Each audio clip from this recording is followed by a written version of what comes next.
भागीदारी दस्तक, भारत की आवाज। If the House agrees, the time of the House may be extended up to the passing of this bill. Thank you. Shri Maluk Nagar ji. सब बहुत धन्यवाद, आपने इस तटीय जल कृषि पे बोलने का मौका दिया। और जो मैंने अभी सुना और जितना इसके बारे में पढ़ा, अब से अगर ये कृषि मंत्रालय के अंदर आता है तो अब से अच्छी बात हुई है कि जो जल कृषि करते हैं उनको जो सजा का प्रावधान था उसको हटा के उन पे जुर्माने का बात रखी है। और ये बहुत अच्छी बात है। अगर किसान को या जल कृषि से संबंधित किसी व्यापारी को उठा के जेल में डाल दोगे तो बिजनेस भी मर गया, वो किसान भी मर गया और कहीं ना कहीं देश की इकोनॉमी को वो डेंट करेगा। इसलिए ये अमेंडमेंट अच्छा है और इसका हम सराहना करते हैं। कुछ चीजें जानकारी में लाना चाहते हैं कि जो CRZ के अधिनियम के अनुसार मूवमेंट पूरी है और पहले सजा का इसको प्राविधान था, अभी जुर्माने का कर दिया है।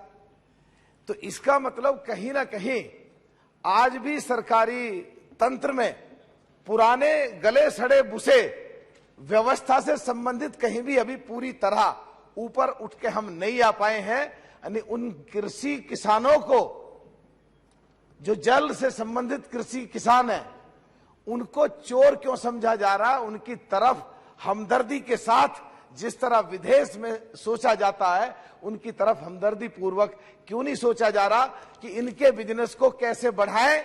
जो 1 लाख लोग इस कृषि को करते हैं, इस बिजनेस को करते हैं, जिससे देश में भी खपत होती है और एक्सपोर्ट में भी फायदा मिलता है, तो 1 लाख की जगह ये 1 करोड़ कैसे हो? इस पे रिसर्च जो पहला बिल आया था, इस पे रिसर्च सरकार को करानी चाहिए। और कहीं पे लोन अगर उनको सुविधा हो तो लोन की सुविधा देनी चाहिए।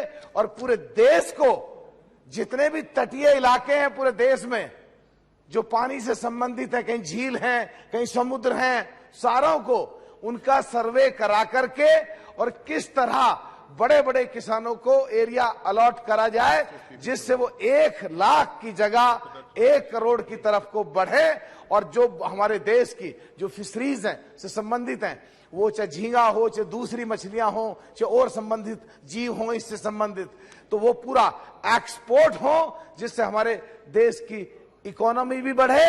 और पहला जो 68-70 सालों में व्यवस्था चलती रही थी उससे निकल करके बाहर आए।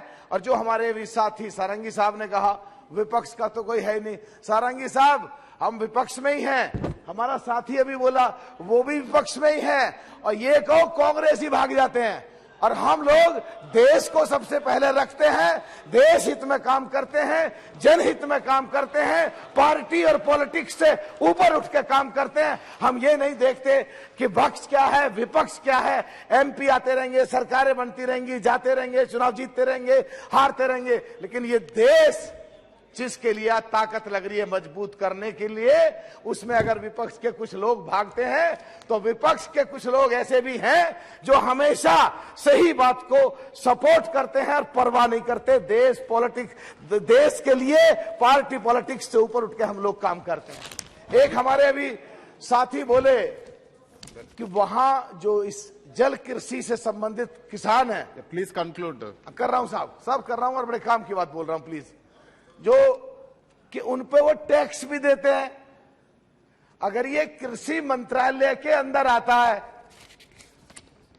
और तटीय जल कृषि अमेंडमेंट बिल है तो उन मछुआरों पे ये टैक्स कैसे लग रहा है समझ नहीं आ रहा है। अगर कहीं गलती है सरकार की, कहीं कहीं कमी रह गई है पहली की, तो ये भी अमेंडमेंट होना चाहिए कि जो कृषि से संबंधित है, कृषि मंत्रालय में है और जो कृषि की तरह यूज हो रही है, तो मेरे हिसाब से उस पर टैक्स भी नहीं लगना चाहिए। Thank you very much. Thank you. Shri PP Chaudhary ji. Channel को बचाना चाहते हो तो सब्सक्राइब करें, लाइक करें और शेयर करें।